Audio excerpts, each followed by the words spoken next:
Assalamualaikum, saya Yustikawati, mahasiswa farmasi Universitas Megareski Makassar. Di video ini saya akan sharing tentang kimia klinik. Yang akan saya bahas yaitu tentang spesimen urin. Simak ya. Baiklah, saya akan mulai pembahasan. Apa sih kimia klinik itu? Kimia klinik adalah ilmu yang mempelajari tentang aspek kimia dalam kehidupan manusia, baik dalam keadaan sehat maupun dalam keadaan sakit, dan penerapan metode laboratorium kimia untuk diagnosis, kontrol, pengobatan, dan pencegahan penyakit. Laboratorium sendiri adalah suatu tindakan dan pemeriksaan khusus yang dilakukan dengan mengambil bahan atau sampel dari penderita berupa urin atau air kencing, feses, darah, sputum atau dahak, sperma, dan cairan tubuh lainnya.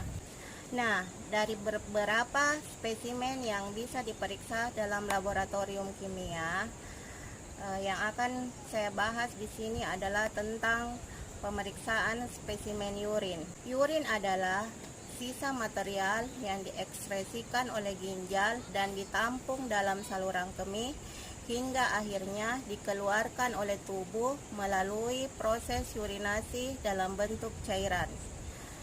Sedangkan pemeriksaan sampel urin sendiri itu biasa dikenal dengan urinalisis, yaitu pemeriksaan sampel urin secara makroskopis, kimia, dan mikroskopis untuk screening infeksi saluran kemih,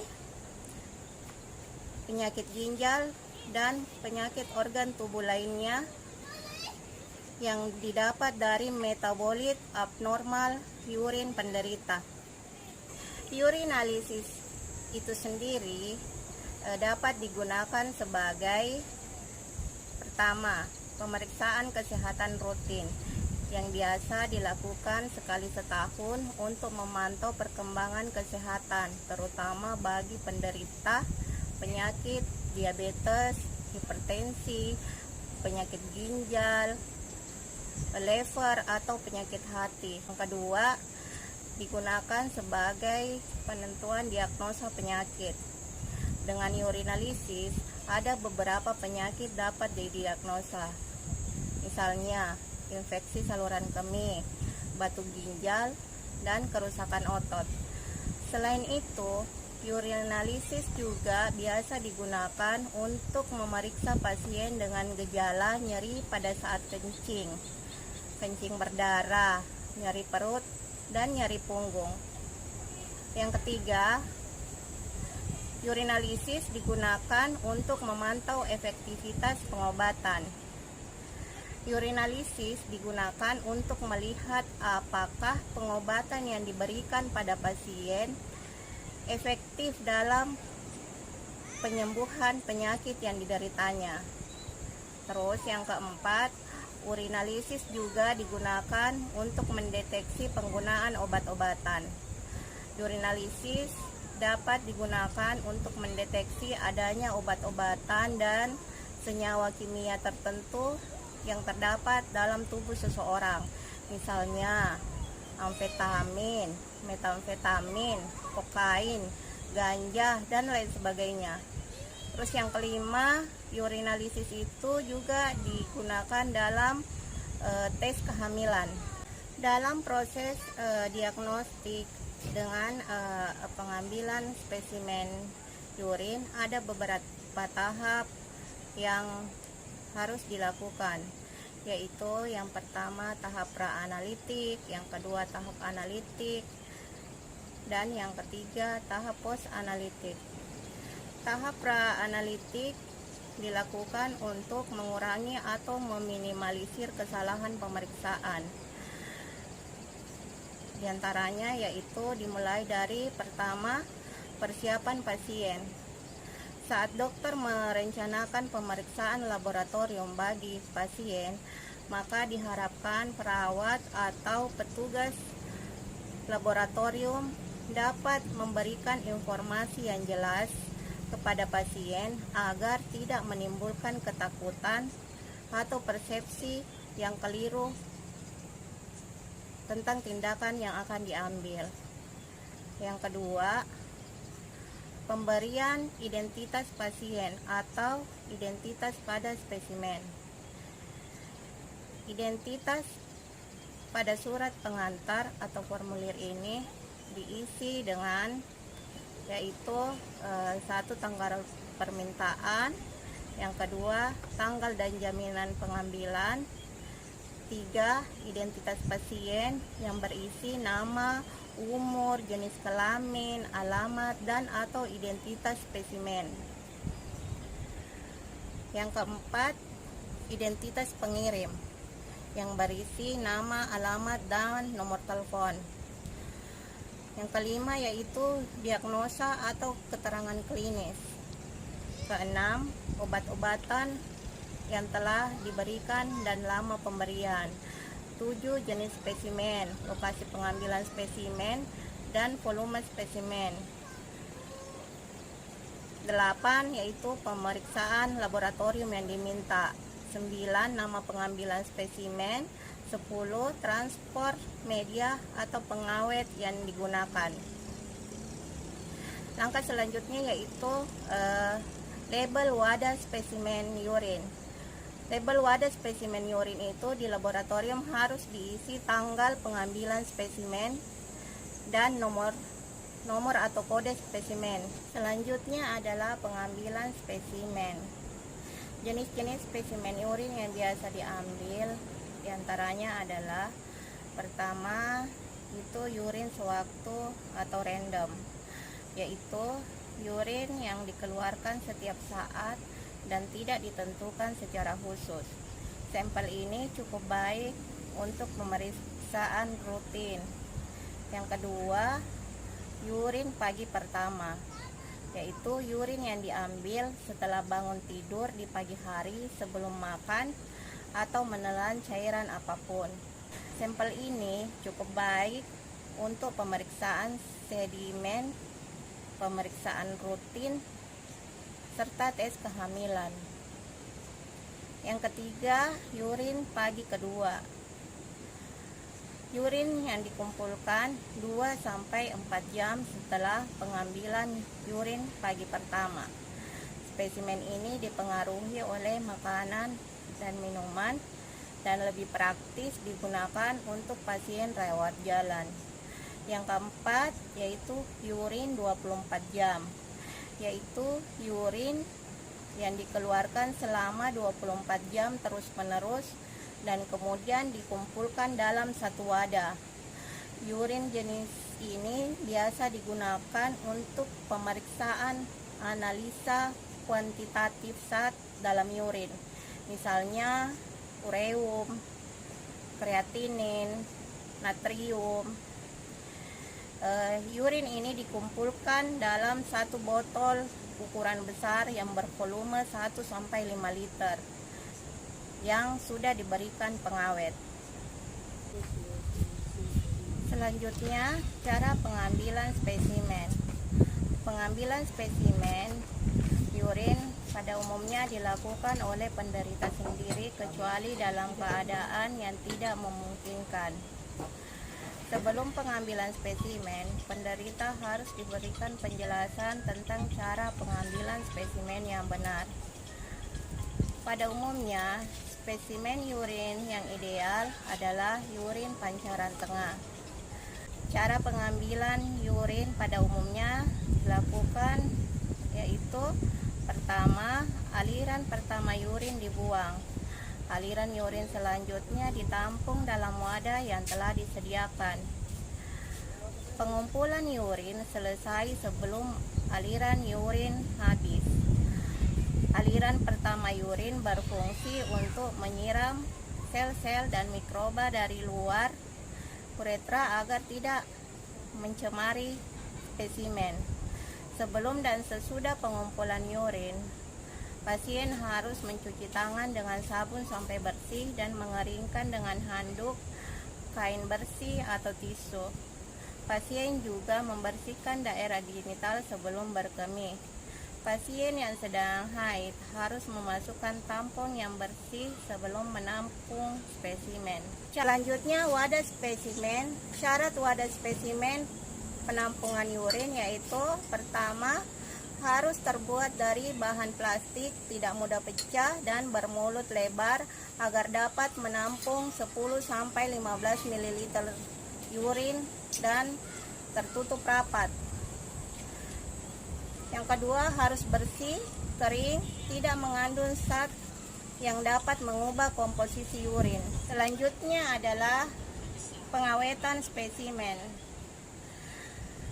Untuk melindungi sampel urin 24 jam dari dekomposisi dan kontaminasi, maka digunakan pengawet, yaitu yang dapat digunakan biasanya adalah 1 toluen, 2 timol, 3 formaldehid dan kloroform, 4 asam sulfat pekat, 5 natrium karbonat, dan yang terakhir adalah HCl. Selanjutnya ada penyimpanan spesimen. Beberapa spesimen yang tidak langsung diperiksa dapat disimpan dengan memperhatikan jenis pemeriksaan yang akan diperiksa. Ada beberapa yang harus diperhatikan dalam penyimpanan spesimen, yaitu jenis spesimen, antikoagulan atau pengawet yang dipakai, wadah, serta stabilitas spesimen. Cara penyimpanan spesimen. Spesimen dapat disimpan dengan cara yaitu pertama, disimpan pada suhu kamar. Yang kedua, disimpan dalam lemari es dengan suhu 2-8 derajat Celcius. Yang ketiga, disimpan dan diberikan pengawet. Selanjutnya, pengolahan spesimen. Waktu antara pengambilan spesimen dan pengolahan spesimen harus dilakukan sesegera mungkin. Penundaan pengolahan spesimen selambat-lambatnya 2 jam setelah pengambilan spesimen. Penundaan yang terlalu lama akan menyebabkan perubahan fisik dan kimiawi yang dapat menjadi sumber kesalahan dalam pemeriksaan.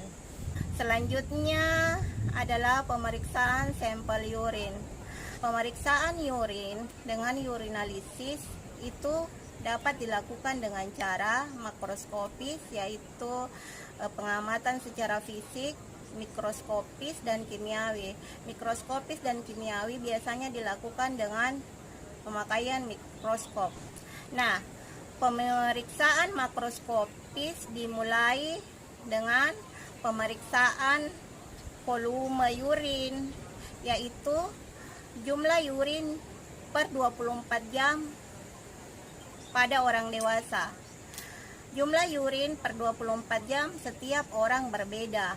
Hal ini dipengaruhi oleh umur, berat badan, jenis kelamin, makanan dan minuman, suhu badan, iklim, dan aktivitas. Namun, rata-rata untuk daerah tropis, jumlah urin 24 jam dikeluarkan yaitu sekitar 800 mili sampai 1300 mili untuk orang dewasa. Nah, itu urin normal untuk daerah tropis. Kemudian, warna urin. Urin dikatakan normal apabila warnanya kuning muda. Warna kuning yang pekat seperti warna teh dapat memberi petunjuk adanya penyakit hati. Bila urin berwarna coklat sampai kehitaman, itu memberi indikasi urin mengandung darah. Kemudian kejernihan urin. Urin normal akan tampak jernih. Urin yang berwarna keruh sejak awal menunjukkan adanya bakteri atau infeksi oleh unsur-unsur sedimen seperti sel darah merah, sel darah putih, atau sel epitel. Selanjutnya, bau urin. Bau urin normal, baunya khas dan tajam yang disebabkan oleh kandungan asam yang mudah menguap. dan dapat juga disebabkan karena makanan seperti teh, jengkol, durian, serta obat-obatan seperti penisilin dan mentol. Sedangkan bau busuk pada urin disebabkan oleh pembusukan protein, misalnya pada penderita kanker saluran kemih. Pemeriksaan urin secara kimiawi dilakukan dengan metode carik celup atau dipstick. Dipstick adalah strip reagen yang berupa kertas seluloid yang mengandung bahan kimia tertentu. Prinsip kerjanya dengan mencelupkan ke dalam sampel urin sehingga dipstick akan menyerap urin sehingga terjadi reaksi kimia yang akan mengubah warnanya sesuai kandungan zat yang ada dalam sampel urin tersebut. Selanjutnya, dibandingkan dengan standar warna yang ada pada label wadah stick reagen. Adapun parameter yang diperiksa secara kualitatif adalah berat jenis, pH, leukosit, nitrit, protein, glukosa, keton, uribilinogen, bilirubin, eritrosit, Hb atau hemoglobin, atau indikator adanya darah. Berikutnya, pemeriksaan secara kimiawi. Yang pertama itu berat jenis. Berat jenis normal pada orang dewasa yaitu 1015 sampai 1025 per 24 jam dalam asupan air yang cukup. Pada sampel urin yang diperiksa, berat jenis sama dengan 1020. Berat jenis urin rendah disebabkan karena asupan cairan yang berlebih dan terjadi pada pasien diabetes insipidus, hipertensi, penyakit kolagen, serta penurunan kadar kalium yang parah. Berat jenis urin yang tinggi disebabkan karena asupan cairan yang kurang. Terjadi pada pasien diabetes mellitus, muntah, diare, penyakit hati, gagal jantung kongestif. Yang kedua, pH.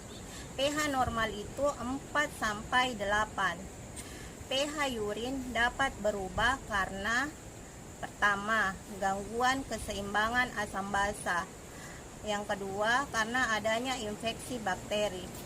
Jika pH urin asam, itu menandakan adanya infeksi bakteri E. coli. Tetapi jika pH urin alkali, itu menandakan adanya infeksi bakteri Proteus. Pemeriksaan pH urin penting sebagai uji saring urinalisis. 3. Leukosit atau sel darah putih. Kadar leukosit tinggi dapat ditemukan pada pasien yang mengalami infeksi urin, terutama pada infeksi saluran kemih, kandung kemih, ginjal, atau tumor. Pada sampel yang diperiksa menunjukkan negatif atau tidak ditemukan sel darah putih dalam urin. Yang keempat, nitrit. Normal, nitrit tidak ada dalam urin, tapi bila ada bakteri, nitrat dalam urin akan diubah oleh bakteri menjadi nitrit. Sehingga pemeriksaan nitrit dijadikan indikator apakah ada bakteri atau tidak dalam urin. Pada sampel yang diperiksa menunjukkan hasil negatif. 5. Protein. Saat darah melewati ginjal yang sehat, ginjal menyaring produk limbah dan meninggalkan hal-hal yang dibutuhkan oleh tubuh seperti albumin dan protein lain. Kebanyakan protein terlalu besar untuk melewati filter ginjal ke dalam urin. Namun, protein dari darah dapat bocor ke dalam urin ketika filter ginjal rusak yang disebut glomeruli. Protein dalam urin yang disebut protein urea merupakan tanda penyakit ginjal kronis yang dapat mengakibatkan tekanan darah tinggi dan menyebabkan peradangan pada ginjal. Sampel urin yang diperiksa menunjukkan negatif. Selanjutnya, glukosa. Glikosiurea adalah terjadi ketika urin mengandung gula, padahal normalnya ginjal akan menyerap gula kembali ke pembuluh darah, bukan mengeluarkan melalui urin. Kondisi ini bisa terjadi apabila seseorang memiliki kadar glukosa dalam darah tinggi, seperti pada diabetes dan sirosis hati. Sampel urin menunjukkan normal terhadap glukosa. 7. Keton. Keton adalah produk sampingan dari pemecahan lemak. Jika seseorang menderita diabetes, maka glukosa dan keton akan menumpuk dalam darah, sehingga ginjal akan menyaring dan membuang bersama urin. Keton yang ada dalam urin disebut ketonuria. Sampel yang diperiksa menunjukkan keton negatif. 8. Urobilinogen. Empedu yang sebagian besar dibentuk dari bilirubin terkonjugasi mencapai area duodenum, tempat bakteri usus mengubah bilirubin menjadi urobilinogen. Sebagian urobilinogen berkurang di feses, sebagian kembali ke hati oleh aliran darah. Di hati, urobilinogen diproses ulang menjadi empedu dan kurang lebih 1% diekskresikan oleh ginjal ke dalam urin. Sampel yang diperiksa normal. 9. Bilirubin. Bilirubin dalam urin mengindikasikan adanya gangguan hati atau saluran empedu. Urin dengan kadar bilirubin yang tinggi tampak berwarna kuning yang pekat, dan bila digoncang-goncangkan akan timbul busa. Pada sampel urin diperiksa negatif. 10. Eritrosit. Hematuria adalah kehadiran sel darah merah atau eritrosit dalam urin.